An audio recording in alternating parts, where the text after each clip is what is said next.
My sermon this morning is called The Spies and Terminal 3. I'll explain.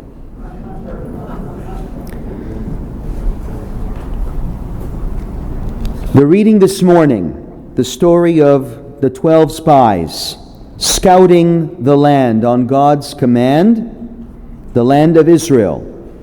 2 of the spies issue a glowing report. Haaretz asher avarnu balaturota tova haaretz meod meod. The land through which we passed to scout, the land is very, very good. If the Lord favors us, He will bring us to this land and give it to us, a land that is flowing with milk and honey. Before them, though, 10 other spies had issued a dire warning about the land. Haaretz asher avarnu balaturota Eretz ochelet yoshveha hi. The land through which we pass to scout is a land that consumes those who dwell in it. And all the people whom we saw in it are men of huge measure. And there did we see the Nephilim, the sons of the giants, and we were in our own eyes like grasshoppers. And so we were in their eyes. This is a much discussed passage. It raises many, many questions. How could 12 people, for instance, have seen the same land and returned with such different impressions? Given that these people had already escaped Pharaoh and his army, of what were they so afraid? Why did they feel as meek as grasshoppers? And since even the 10 spies who gave the negative report agreed that it was a land flowing with milk and honey, what was so horrific about what they saw that led to the dire warnings? Over the centuries, numerous explanations have been offered. I want to focus on the explanation offered by the French Jewish philosopher Emmanuel Levinas in his very popular book, 9 Talmudic Readings. Levinas bases himself on a passage from the Talmud and pays close attention to the words the Torah uses, the concept of a land devouring its inhabitants. I'll quote from him and suggest his possibility. The explorers, confronted by the inhabitants of Palestine, had misgivings like that which many others have said when they speak of Israeli children. Perhaps the explorers caught a glimpse of sabras. Fear seized them. They said to themselves, "This is what awaits us here. These are the future children of Israel. These people who make holes wherever they set foot, who dig furrows, build cities, and wear the sun around their necks." But that is the end of the Jewish people. This is a fascinating and unusual understanding of the text. According to Levinas, the 10 spies didn't say anything wrong about the land per se. They saw something wrong with what the land would ultimately do to the people. It would devour them. A Jew who digs furrows and builds cities is too different to be an authentic Jew. A Jew who wears the sun around his neck is an unrecognizable Jew, and his preponderance would mark an end to the Jewish people. It's not clear exactly what Levinas meant when he spoke of Jews who wear the sun around their necks. To me, it's a reference to the obvious item that Jews do wear around our necks: the talit and the tzitzit, which are meant to remind us of the commandments and to turn away from the desires of our hearts and minds. But in this new land, Levinas imagines the spies terrified by the vision that these prayer shawls and tzitzit, they would disappear. The shackles of religion replaced by sunlight, shining on everything that the heart and the mind and the eyes desire. Conquering the land would mean becoming like the land. While this idea may have terrified the 10 spies, it was actually appealing to the founders of the Zionist movement. The early Zionists fundamentally believed that alongside the building of a new Jewish state, Zionism would build a new Jew. I'm not sure they knew exactly what that new Jew looked like, but they were convinced that the old Jew needed to be reimagined and recreated, which leads me to Terminal 3. Terminal 3 at Ben Gurion International Airport, the main airport of Tel Aviv, the main airport of the whole country. I know many of you have flown in and out of that terminal before. It is a nightmare. It is the only airport in the world that might give Toronto Pearson a run for its money. Terminal 3 is noisy. It is disorganized. There are many lineups and many different levels of lineups leading to one processing of passengers after another. You may know that no passenger is permitted at the check-in line until they have been vetted thoroughly with questions from an Israeli security agent. Because of all the unpredictability, you always have to arrive early, at least 3 hours, and brace yourself for chaos. I am a stressed traveler in the best of circumstances, so coming in and out of Ben Gurion Airport is not something I look forward to.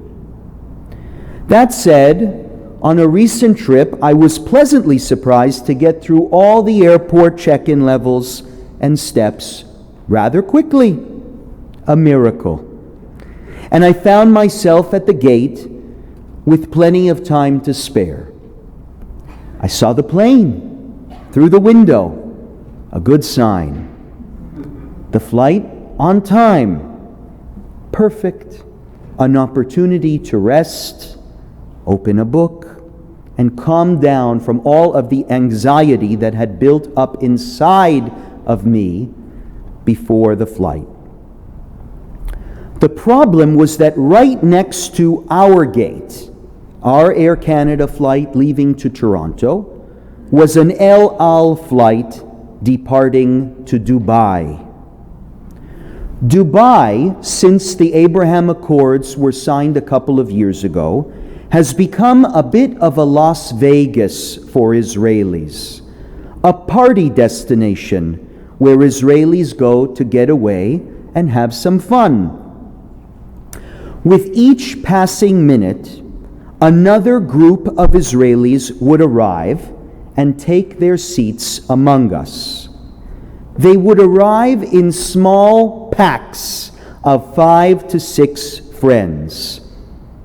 Slick, trim Israelis. Lots of hair products, colognes that stunk up the whole gate, and makeup unnecessarily. They were exceedingly loud. I shouldn't say they took their seats. Some did. Most preferred to pace around while yakking on their phones and calling out to their friends on the other side of the gate. Our group of polite and considerate Canadians was completely overtaken by this ever-growing crowd of Israelis in their 20s and 30s, some in their 40s and 50s deliberately trying to look and overdoing it, 20 or 30, some religious, some not, some Ashkenazim, some Mizrahim, some Russians, but all of them speaking and laughing and yelling at an obnoxiously loud volume.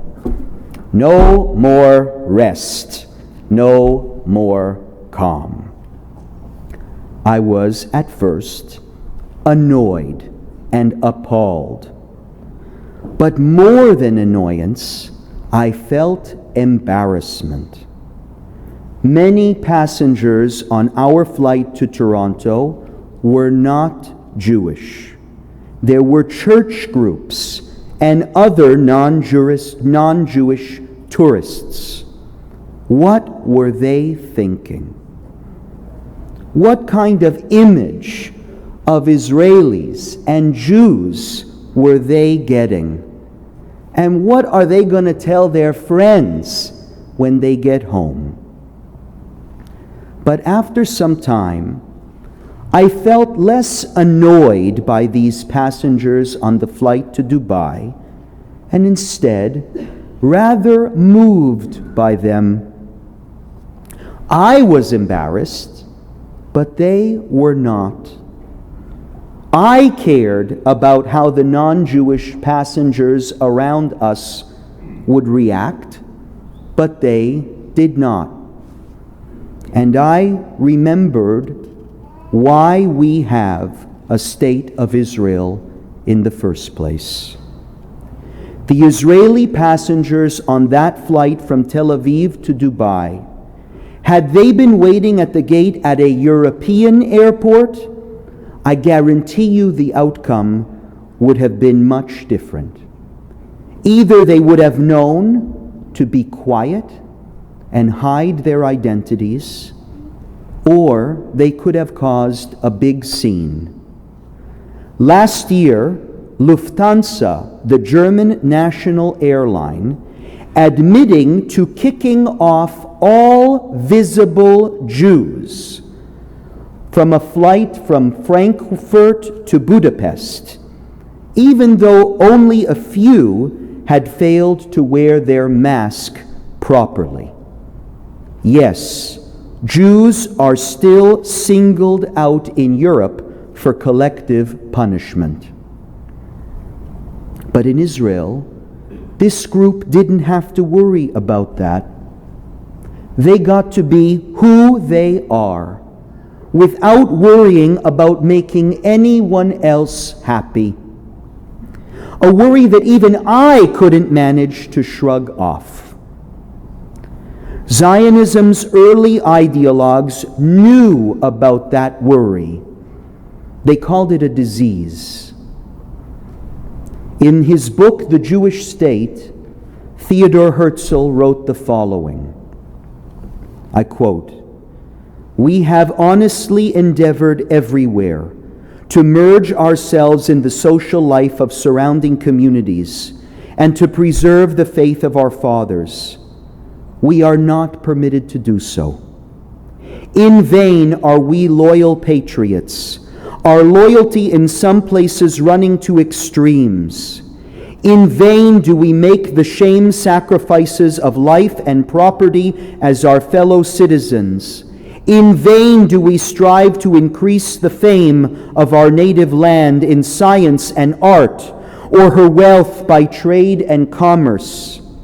In countries where we have lived for centuries, we are still cried down as strangers, and often by those whose ancestors were not even domiciled in the land where Jews had already been experiencing suffering. The majority may decide which are the strangers. For this, as indeed every point which arises in the relations between nations, is a question of might. In the world as it is now, and for an indefinite period wilt probably remain, might precedes right. It is useless, therefore, for us to be loyal patriots, as were the Huguenots who were forced to emigrate. If we could only be left in peace, he writes, but I think we shall not be left in peace. Writes this 40 years, 50 years before the Holocaust. I don't think Herzl would have been surprised seeing the "what will they think of us" fear in my head. And I think he would have been gratified seeing the carefree attitude of the Israelis on the flight next door. But I wonder if even he could have envisioned the degree to which modern Israelis just don't care. I stand in awe of their courage and fearlessness. The millions of Israelis who on a daily basis live their lives normally. They don't care and they don't cower. As bombs are threatened against them, as rockets launched in their direction, and terror attacks a constant reality. In the face of it all, they live their lives. They devote themselves to their work and their families, their communities, and they enjoy life to the best of their abilities. Many look at Israelis and ask why these people are so stubborn and so crazy. Alternatively, though, you could note everything that Israel has done to eradicate the fear, the nervousness, and the victimhood that Herzl believed would always characterize Jewish life here in the diaspora. He was right. In Israel, you will find a country with no fear, no self-consciousness, no shame. When you want peace and quiet before a flight, it is annoying in the extreme. But it is exactly the country and the Jew that Zionism was intended to create. According to Levinas, the 10 spies toured the land, and they knew that this was a land that would change the people. They were right about that. And maybe right to be afraid, but they were wrong that this land would spell their end. In the land of milk and honey, the modern Israeli indeed digs furrows, builds cities, and wears the sun around her neck. But she is not a tortured minority confined to the ghetto, or sick with the fears of what the other nations will think. She is more alive than anyone, unafraid, unabashed, in your face, and brimming with confidence. You can love her or you can hate her. Frankly, she doesn't care. She's speaking Hebrew loudly, and her outfit is even louder. She's dragging her carry-on with her cell phone in one hand and her ticket to Dubai in the other. She is a miracle of Jewish history. Best to just stay quiet and get out of her way. Shabbat Shalom.